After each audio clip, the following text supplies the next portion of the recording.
안녕하십니까, 정인태입니다. 군대까지 이용해 댓글 공작, 징역 2년 선고. 대한민국이 정말 개판 중에 상개판이다, 저는 그렇게 보고 있습니다. 뭐 경찰 뿐만 아니라 김경수라는 그 경남지사, 전 경남지사님 드루킹 댓글 공작으로 인해서 또 실형을 선고받았죠. 그리고 또 유학을 간다 그러면서 또 아주 그 뻔뻔한 태도를 보이고 있는데, 이 여당 야당 할 거 없이 우리 국민들이 심판을 해야 합니다. 이 국민들을 얼마나 우습게 알고 군대까지 이용해서 댓글 공작을 할 수 있단 말입니까? 징역 2년 선고를 받았는데 이것도 너무 약한 거예요. 이런 선거 공작 같은 경우에는 아주 최고의 엄벌을 처하지 않으면 안 된다, 저는 그렇게 보고 있습니다. 네, 댓글 공작 김관진, 네, 징역 2년을 선고받았다. 이 대전일보에서 전하고 있는데요. 네, 이명박 시절에 국군 사이버 사령부를 이용해서 댓글 공작을 하는 등 정치에 관여한 혐의로 재판에 넘겨진 김관진 전 국방부 장관, 파기환송심에서 징역 2년을 선고받았다라는 거예요. 이 정치군인이죠. 정치군인, 정치판사, 정치검사, 정치경찰. 나라가 아주 심각한 문제다, 저는 그렇게 생각을 하고요. 그래서 2012년 총선 대선 기간에 군 사이버 사령부 부대원들에게 정부와 여권을 지지하고 야권을 비난하는 댓글 9천여 개를 온라인에 작성 유포하도록 지시한 혐의다라는 것입니다. 정말 기가 막힌 일이 아닐 수가 없어요. 그리고 이 부대원들도 양심선언을 해야 되는 거예요. 양심선언. 네, 국민 세금으로 월급 받는 그러한 군인들이 이러한 아주 무도한 지시에 응하면 안 된다. 이게 똑같은 공범이 되는 거죠. 심각한 문제고요.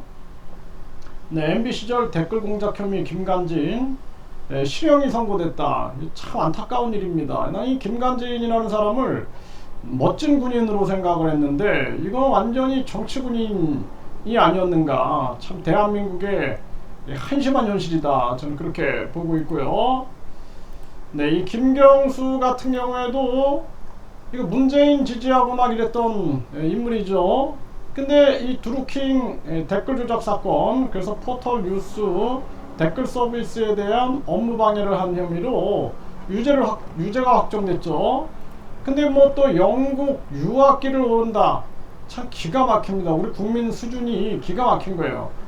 이런 사람은 이제 정치권에 나타나면 안 되는 거죠. 네, 선거에 가장 큰 정의가 공정인데, 그리고 또 이 민주당의 민주당 댓글 공작 정용선 사면은 유전무죄, 무전유죄다 해가지고 이 민주당 충남도당이 지금 8.15 특사에 포함되어 있는 정용선, 이 정용선에 대해서 비판을 한 거예요. 그래서 이 국정원 댓글 조작 사건에 연루돼 올해 3월 2심에서 징역 6개월, 집행유예 1년의 실형을 선고받았다라는 거예요. 그런데 2달여 만에 사면 복권됐다라는 거죠. 참 기가 막힌 현실이 아닐 수가 없습니다. 이 국정원, 뭐 군 사이버 사령부, 경찰, 이 난리가 아니에요, 난리가. 이 조현호 전 경찰청장이죠. 네, 이 경찰청장도 보면은 가석방이 됐는데, 가석병이 됐는데, 이명박 정부 시절 2010년에서 2012년 서울 경찰청장, 또 경찰청장을 지내면서 경찰 조직을 동원해 천안함 사건, 연평도 포격 등 현안에 대해 정부의 우호적인 글을 쓰도록 지휘한 혐의로 지난 6월에 징역 1년 6개월을 확정받아 복역을 했다라는 거죠. 그런데 가석방이 됐다라는 거예요.